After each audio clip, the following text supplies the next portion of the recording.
वफाकी वज़ीर दाखिला राना सनाउल्लाह के खिलाफ गुजरात में अदलिया को धमकाने के इल्जाम में मुकदमा दर्ज कर लिया गया। सूबाई वज़ीर दाखिला कर्नल रिटायर्ड हाशिम डोगर ने ट्विटर पर लिखा कि गुजरात के थाना इंडस्ट्रियल एरिया में राना सनाउल्लाह के खिलाफ मुअज़्ज़िज़ अदलिया और सरकारी अफसरान को डराने धमकाने के खिलाफ पुलिस ने FIR दर्ज कर ली है। इंतहाई संगीन इल्जामात हैं और आईन और कानून के तहत कार्रवाई अमल में लाई जाएगी।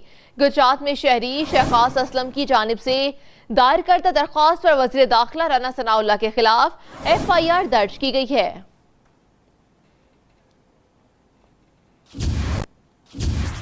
वफाकी वज़ीर दाखिला राना सनाउल्लाह के खिलाफ काटी गई FIR पर रहनुमा काफली का बड़ा बयान सामने आ गया।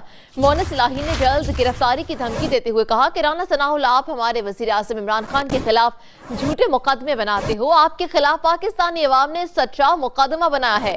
गिरफ्तारी अनकरीब है, ये कहा गया है। मोनस इलाही की